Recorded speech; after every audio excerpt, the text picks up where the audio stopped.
서기 70년, 로마군이 예루살렘을 완전히 잿더미로 만들어버렸습니다. 정말 끔찍한 파괴였죠. 그런데 이게 처음부터 계획된 건 아니었다면 어떨까요? 지금부터 우연과 혼돈이 어떻게 이 비극을 만들어냈는지 그 아주 놀라운 이야기를 한번 파헤쳐 보겠습니다.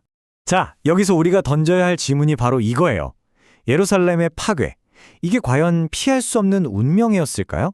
아니면 만약에 아주 작은 사건 하나라도 달랐다면 역사가 완전히 다른 길로 갈 수도 있었을까요? 핵심은 바로 이겁니다. 예루살렘의 함락은 그냥 단순한 정복이 아니었어요.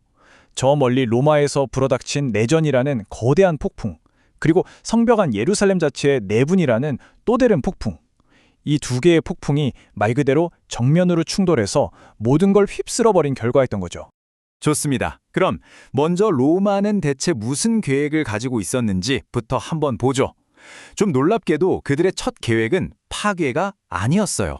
로마 입장에서 보면 반란은 제국을 운영하다 보면 생기는 흔한 골칫거리 같은 거였어요. 그래서 이런 상황을 처리하는 아주 잘 짜인 매뉴얼이 있었죠. 그리고 이 임무를 위해서 제국에서 가장 험한 전장인 브리타니아랑 게르마니아에서 잔뼈가 굵은 최고의 전문가 베스파시아누스 장군을 투입합니다. 베스파시아누스의 초기 전략은 딱 이 세 단계로 요약할 수 있어요.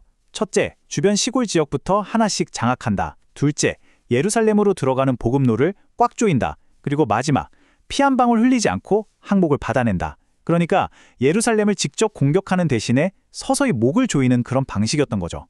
이 전문가의 말이 핵심을 딱 짚어주네요. 보세요. 공성전은 길고 비용이 많이 들고 아주 피비린내 나는 일이었어요. 그래서 로마의 원래 목표는요, 전면전을 하는 게 아니라 어떻게든 피하는 거였습니다. 도시를 그냥 고립시켜서 제발로 항복하게 만들려고 했던 거죠. 자, 그런데요. 이렇게 신중하게 짜인 계획이 수백 마일 떨어진 로마에서 벌어진 단 하나의 사건, 바로 황제의 죽음 때문에 완전히 틀어지기 시작합니다. 이 타임라인 한번 보세요. 제국의 심장부가 그야말로 아수라장이었습니다. 네로 황제가 죽자마자 로마는 걷잡을 수 없는 내전으로 빨려 들어가요. 1년도 안 되는 시간 동안 황제가 3번이나 바뀝니다. 갈바는 암살당하고 오토는 자살하고 비텔리우스는 살해당하죠. 이게 바로 혼돈 그 자체였어요. 로마가 이 모양이니 베스파시아누스는 정말 진퇴양난에 빠진 겁니다. 아니 대체 누구 명령을 따라야 하는 거야? 이런 심정이었겠죠? 황제가 누군지도 모르는데 전쟁을 계속할 순 없잖아요. 결국 그는 유대에서 벌이던 모든 군사작전을 중단시킵니다. 전쟁이 완전히 멈춰버린 거죠. 하지만 바로 이 멈춤의 순간이 역설적으로 베스파시아너스에겐 일생일대의 기회가 됩니다.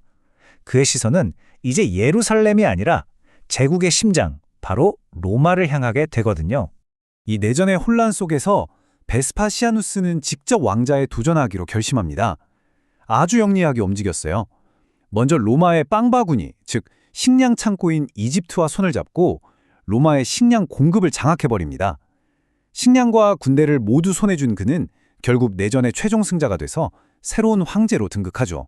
자, 이 표를 보면 모든 게 명확해집니다.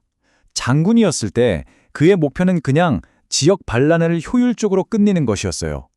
그런데 황제가 되자 목표는 후세의 길이 남을 기념비적인 승리로 바뀌어버립니다. 유대 전쟁은 이제 단순한 군사작전이 아니라 자신의 새로운 왕조를 선전할 수 있는 최고의 홍보수단이 된 거죠. 황제가 된 베스파시아누스는 이 미완의 전쟁을 아들인 티투스에게 맡깁니다. 그리고 임무를 완전히 바꿔버리죠. 효율적인 진압? 아니, 압도적이고 완전한 파괴를 통해 우리 새로운 왕조의 힘을 온 세상에 보여줘라. 이게 바로 티투스가 받은 새로운 목표였습니다. 로마가 이렇게 권력 다툼으로 시간을 보내는 동안 사실 예루살렘에겐 전열을 가다듬을 수 있는 절호의 기회였어요. 그런데 그들은 그 기회를 스스로 걷어차버립니다. 예루살렘은요, 난공불락의 요새였습니다.